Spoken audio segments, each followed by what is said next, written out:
Dans le domaine de la cybersécurité et du pentest, la capacité à produire des rapports exploitables est aussi importante que la collecte des données elles-mêmes. Un script Python qui scanne des ports, extrait des adresses IP ou exécute Napp ne vaut réellement que si ces résultats sont enregistrés, structurés et lisibles. Ce cours couvre 3 formats de rapports incontournables: le texte brut, le format CSV, valeur séparée par des virgules, et le format JSON, notation d'objets JavaScript. Chacun a ses cas d'usage, ses avantages et ses limites. Pourquoi générer des rapports en Python? Lorsque vous automatisez des tâches de sécurité, scan de port, analyse de journaux, extraction d'adresses IP, vous produisez des données. Ces données doivent être conservées pour plusieurs raisons. Traçabilité, garder une preuve des tests réalisés lors d'un pentest autorisé. Communication, transmettre les résultats à un client, à une équipe ou à un outil tiers. Automatisation, alimenter d'autres scripts ou outils. Tableau de bord, base de données, pipeline d'intégration et livraison continue. Archivage, conserver un historique pour comparaison future. Python dispose de modules natifs pour gérer ces 3 formats sans avoir à installer de bibliothèque externe. Le module Open et les opérations sur les fichiers suffisent pour le texte brut. Le module CSV est inclus dans la bibliothèque standard. Le module JSON est également natif. Le rapport en texte brut, moins. Le format texte brut est le plus simple. Il s'agit d'écrire des lignes de caractères dans un fichier avec l'extension TXT. C'est utile pour des journaux d'activité simples, des résumés lisibles par un humain ou des rapports rapides. En Python, on ouvre un fichier en mode écriture avec la fonction Open et le paramètre write. Pour ajouter du contenu sans écraser l'existant, on utilise le paramètre AA. Il est fortement recommandé d'utiliser le gestionnaire de contexte with pour s'assurer que la fichier est correctement fermé après usage, même en cas d'erreur. Exemple concret. Imaginez que vous avez scanné les ports 20 à 25 d'une machine locale et obtenu les résultats suivants. Port 21 ouvert, FTP, port 22 ouvert, SSH, les autres fermés. Voici comment enregistrer ce rapport en texte brut. Résultats égales. Port 20, état, ferme, port 20, état, ouvert, service, FTP, port 22, état, ouvert, service, SH, port 23, état, ferme. 24, état, ferme, port 25, état, ferme. With open apostrophe, rapport-scan.txtw, encoding égale UTF-8, affiché, fichier.write, R rapport de scan de port, barre oblique inversé N, fichier.write, date. 1er juin 2024, 14, 2.32.00, barre oblique inversé N, fichier.write cible, 192.168.1.1, barre oblique inversé N. Fichier.write, 40 plus barre oblique inversé N, for R in résultat, if R état égale ouvert, fichier.write fport, ouvert, R, service, barre oblique inversé N, else, fichier.write fport, port, ferme barre oblique inversé N. Ce fichier sera directement lisible par n'importe quel éditeur de texte. Merci d'avoir patienté. Le paramètre apostrophe encoding égale UTF-8 garantit la compatibilité des caractères spéciaux. Limite du texte brut, difficile à parser automatiquement, pas structuré pour être importé dans un tableau ou une base de données. Le rapport en format CSV-. Le format CSV, fichier de valeurs séparées par des virgules, est idéal pour les données tabulaires. Chaque ligne représente un enregistrement, chaque colonne une propriété. Ce format est lisible par Excel, LibreOffice Calc et la plupart des outils d'analyse de données. Il est très courant dans les rapports de vulnérabilité exportés depuis des outils comme Nessus ou OpenVAS.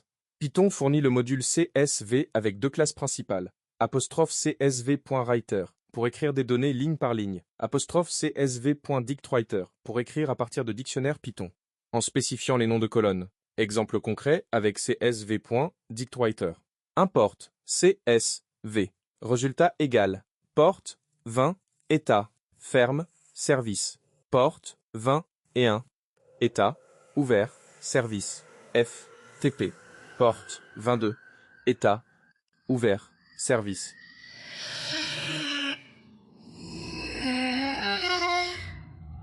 Ferme, service. Port 25, état, ferme, service. Champs égales, port, état, service. With open apostrophe, rapport-bas, scan.csv, w, newline égale, encoding égale, UTF-8 à ce fichier. Writer égale C, S, V, point, .dictWriter, fichier, fieldNames égale champ. Writer.writeHeader. Writer.writeRows résultat. Le paramètre 'newLine égale est indispensable sous Windows pour éviter les doubles sauts de ligne. La méthode writeHeader écrit automatiquement la ligne d'en-tête avec les noms de colonnes. La méthode writeRows écrit toutes les lignes en une seule instruction. Points importants à retenir sur le format CSV. Si une valeur contient une virgule, Python l'entoure automatiquement de guillemets. On peut choisir un séparateur différent, point-virgule par exemple, avec le paramètre démiliteur. CSV.dictWriter, fichier, fieldNames égale champ. Démiliteur égale. Le module CSV gère aussi la lecture avec 'csv.reader et 'csv.dictReader. Exemple de lecture d'un fichier CSV existant. Import CSV with open apostrophe rapport-bas scan.c sv rr encoding égale utf8 affiché reader égale csv.dictReader fichier for ligne in reader printf port ligne port état ligne état service ligne service. Ce type de lecture est utile si vous devez traiter un rapport CSV généré par un autre outil, comme une sortie Nmap en CSV. Le rapport en format JSON-. Le format JSON est le standard moderne pour l'échange de données structurées entre applications. Il est utilisé par les interfaces de programmation, API, les outils de sécurité modernes et les pipelines d'automatisation. JSON supporte nativement les structures imbriquées, listes dans des dictionnaires, dictionnaires dans des listes, ce qui le rend bien plus expressif que le CSV pour des données complexes. Python fournit le module JSON avec deux fonctions principales. 'JSON.dump sérialise un objet Python vers un fichier JSON. 'JSON.dumps sérialise un objet Python vers une chaîne de caractères JSON. Utile pour affichage ou envoi réseau. 'JSON.load désérialise un fichier JSON vers un objet Python. 'JSON.load désérialise une chaîne de caractères JSON vers un objet Python. Exemple concret avec JSON.dump. Import JSON.dump. From datetime import datetime. Rapport égal. Date datetime.now. Domot %y %m %d %m %m2.s. Cible 192.168.1.1. Résultat. Port 20. État ferme service none port 21. État ouvert service FTP port 22. État ouvert service SSH. Porte 23, état, ferme, service, none, porte 24, état, ferme, service, none. Porte 25, état, ferme, service. None, porte, -bas ouvert. 2. Port-bas, ferme. 4. With open apostrophe, rapport-bas, scan.json. W, encoding égale UTF-8. À ce fichier. JSON.dump rapport. Fichier, indent égale 4, enchure-bas ASCII égale false. Le paramètre 'indent égale 4 formate le fichier JSON avec une indentation de 4 espaces, le rendant lisible par un humain. Le paramètre enchure-bas ASCII égale false permet d'écrire les caractères accentués directement sans les encoder en séquence d'échappement. Le fichier produit ressemble à ceci. Date, 1er juin 2024, 14h30. Cible, 192.168.1. Résultat. Port 20. État. Ferme. Service. Nul. Port 21. État. Ouvert. Service. FTP. Point. Port-bas ouvert. 2. Port-bas ferme. 4. Notez que la valeur Python none est convertie en null, en JSON, true devient true et false devient false. Ce sont les correspondances automatiques entre les types Python et les types JSON. Exemple de lecture d'un rapport JSON. Import JSON. With open apostrophe, rapport-bas, scan.json. R. Encoding égale UTF-8, affiché. Données égale JSON.load fichier. Print F cible. Données, cible. Print F port. Ouvert. Données. Apostrophe port-bas ouvert. For R in données. Résultat. IFR. État. Égal. Ouvert. Print F port, R port, ouvert, R, service. Cette capacité de rechecker est fondamentale. Un rapport JSON peut être lu par un autre script Python, par une interface web, par un outil de visualisation ou intégré dans un pipeline d'intégration et livraison continue. Comparaison des trois formats. Voici les critères de choix entre les trois formats. Texte brut. Usage, journaux simples, résumé lisible par un humain, archivage rapide. Avantages, simplicité maximale, aucune dépendance. Limite, difficile à parser, pas adapté aux données tabulaires ou imbriquées. CSV. Usage, données tabulaires, rapport à importer dans un tableur, export d'outils de scan. Avantages, compatible Excel et LibreOffice, léger, facile à lire. Limite, ne supporte pas les structures imbriquées. Problème potentiel avec les caractères spéciaux si mal configurés. JSON. Usage, échange de données entre applications, rapport complexe avec hiérarchie, alimentation d'interfaces de programmation et d'outils modernes.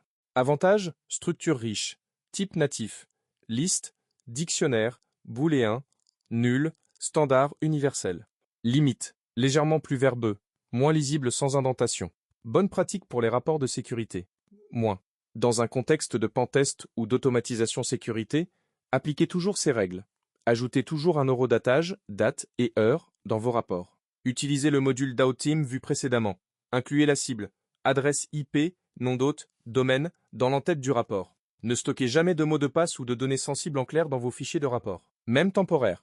Versionnez vos rapports avec des noms de fichiers incluant la date, rapport scan-20 2406 01 1 4 3000.json. Pour les rapports CSV, testez toujours l'ouverture dans un tableur pour vérifier que les colonnes sont correctement alignées. Pour les rapports JSON, validez la structure avec !JSON.loads après génération pour détecter d'éventuelles erreurs.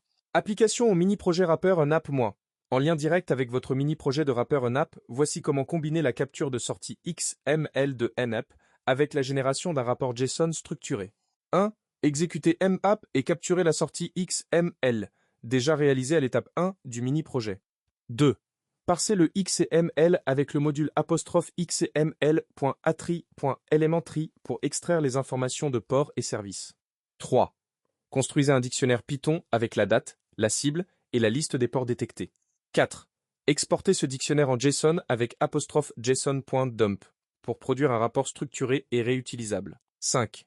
Exportez optionnellement les mêmes données en CSV pour une consultation rapide dans un tableur. Ce flux de travail, exécution, capture, parsing, rapport, est le cœur de tout outil d'automatisation de sécurité professionnelle. Maîtriser les 3 formats vous permet d'adapter votre sortie selon le destinataire.